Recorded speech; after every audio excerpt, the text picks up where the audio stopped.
ইতিমধ্যে আপোনালোকে জানে যে এইগৰাকী দুৰ্নীতিগ্ৰস্ত বিষয়াক ইয়াৰ পৰা ট্ৰেন্সফাৰ কৰিছে, কিন্তু অতি পৰিতাপৰ বিষয় যে ইয়াক ট্ৰেন্সফাৰ কৰিলেই নহ'ব, ইয়াৰ পৰা ইয়াক নিলম্বন কৰিব লাগিব, যে নহ'লে তেওঁ য'তে যাব তাতে গৈ পেলাই এই একেই ৰূপক তাতেই দুৰ্নীতি কৰিব। আপোনালোকে জানে যে ডবকাৰ হস্পিটেলখনত য'ত এইখন টাউন এলেকা হয়, কিন্তু গ্ৰামাঞ্চলৰ পইচা আনি ইয়াত ইউটিলাইজ কৰিছে। ইতিমধ্যে কম সময়ৰ ভিতৰত আমি ইয়াৰ ওপৰত এক PIL দাখিল কৰিম, য'ত তেওঁ গ্ৰামোন্নয়নৰ পইচা আনি টাউনত ব্যৱহাৰ কৰিছে। এইটো টোটেলি ইলিগেল হয় আমি জনামতে। বাট আমি এই যে টাউনত যোনখিনি এৰিয়াত কাম কৰিছে, এই এৰিয়াখিনি টাউন হয় নে নহয়, আমি RTIৰ যোগেৰে ডবকা ৰাজহ কাৰ্যালয়ৰ পৰা আমি এক RTIৰ যোগে তথ্য জানিব পাৰিছোঁ যে এইটো টাউন এলেকা হয়। গতিকে তেওঁ কেনেকৈ কৰিব পাৰিলে, গ্ৰামোন্নয়নৰ পইচা আনি টাউনত কাম কেনেকৈ কৰিব পাৰিলে, এইটো এটা বহুত ডাঙৰ বিষয় আছে। আমি 2 দিনৰ ভিতৰত এইটো PIL কৰিম এইটো বিষয়ত। গতিকে বিভাগীয় কৰ্তৃপক্ষ বাকী কি ব্যৱস্থা লয় হ'লে। আজিৰ পৰা প্ৰায় 15 দিনমান আগতে গ্ৰামোন্নয়ন বিভাগৰ মন্ত্ৰী মাননীয় ৰঞ্জিত দাস ডাঙৰীয়াক লগ পাই তেখেতক এইগৰাকী দুৰ্নীতিগ্ৰস্ত বিষয়াৰ এগেইনষ্টত আমি অভিযোগ দিছিলোঁ যে এইগৰাকী বিষয়া বিন্যাখান্দি উন্নয়ন খণ্ডত অবাধ দুৰ্নীতি কৰি আছে। সেয়েহে আজি 2 দিনমান আগতে এইগৰাকী দুৰ্নীতিগ্ৰস্ত বিষয়া নৱজিত বৰ্মনক ইয়াৰ পৰা পানিছমেণ্ট ট্ৰেন্সফাৰ কৰিছে ধুবুৰীলৈ। গতিকে আকৌ এবাৰ মই মাননীয় মুখ্যমন্ত্ৰী আৰু বিভাগীয় মন্ত্ৰী ৰঞ্জিত দাস ডাঙৰীয়াক ধন্যবাদ দিব বিচাৰিছোঁ। দ্বিতীয়তে কথা হ'ল, এইগৰাকী দুৰ্নীতিগ্ৰস্ত বিষয়াই তেওঁ যদিও ট্ৰেন্সফাৰ হৈছে ইয়াৰ পৰা ধুবুৰীলৈ, ইয়াৰ পিছতো এইগৰাকী বিষয়াই তেওঁৰ ড্ৰাইভাৰৰ হতুৱাই য'ত BB ৰামজী এক স্কিম যোনটো MGNDR এগেইনষ্টত, স্কিমটোৰ নামতে MGNDR স্কিম ধৰি পেলাই মানুহৰ পৰা অবাধ আকৌ পইচা লোৱাৰ ধান্দা কৰি আছে তেওঁৰ ড্ৰাইভাৰৰ হতুৱাই, এইটো আমি শুনিবলৈ পাইছোঁ। গতিকে এইটো এটা পৰিতাপৰ বিষয়।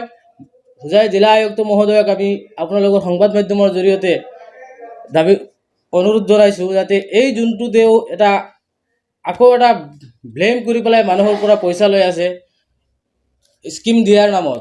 গতিকে এইটো বন্ধ হ'ব লাগে, যিহেতু তেওঁক ইয়াৰ পৰা ট্ৰেন্সফাৰ হৈছে। তত্ত্ব চাওক, মানুহে আমি শুনামতে এইগৰাকী বিষয়াই আজিৰ পৰা প্ৰায় 15-20 দিনৰ পৰা MGNDR স্কিম চেংচন কৰোৱাৰ নামত মানুহৰ পৰা অবাধ স্কিম লৈছে, আৰু সেই স্কিমসমূহ তেওঁ TS লৈ আছে, TSৰ নামত পইচা লৈ আছে। কিন্তু তেওঁ অলৰেডি ইয়াৰ পৰা ট্ৰেন্সফাৰ হৈ গ'ল।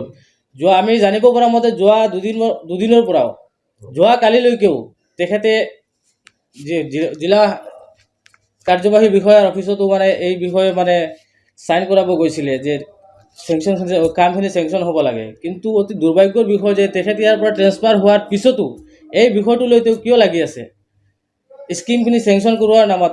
তেওঁ আমি জানিব পৰাতে বিভিন্নজনৰ পৰা পইচা লৈ আছে। পইচাৰ বিনিময়ত তেওঁ ইমান ইণ্টাৰেষ্টেড আজিলৈকেও এই কামখিনি চেংচন কৰোৱাৰ নামত তেওঁ পইচা লৈ আছে।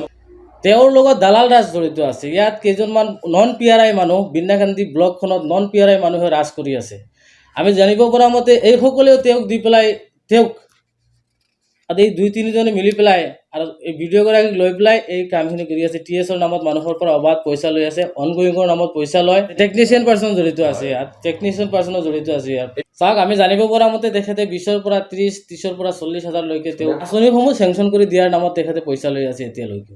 চাওক, আপোনালোকক যাব বিচাৰিছোঁ যে আমাৰ ইয়াত একচুৱেলি বিষয়াসকল প্ৰায় ভাল আহে, কিন্তু এছাম দুৰ্নীতিগ্ৰস্ত ইয়াৰ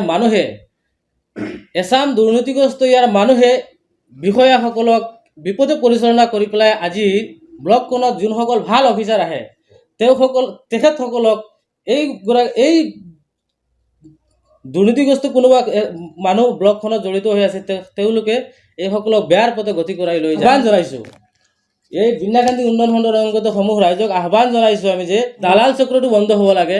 আৰু দ্বিতীয়তে কথা হ'ল, আপোনালোকে জানে যে বিন্যাখান্দি উন্নয়ন খণ্ডখনত এক নমিনী ৰাজ চলি আছে, য'ত চৰকাৰে টোটেলি মানা কৰিছে যে নমিনীসকল অফিচত যাব নোৱাৰিব। কিন্তু এইখন বিন্যাখান্দি উন্নয়ন খণ্ডত নমিনী ৰাজ চলি আছে, আৰু এইসকল নমিনীয়ে এই ব্লকৰ অফিচাৰসকলক বিভিন্ন ধৰণৰ বিপদে পৰিচালনা কৰি আজি এই পৰিৱেশটো সৃষ্টি কৰিছে ইয়াতে।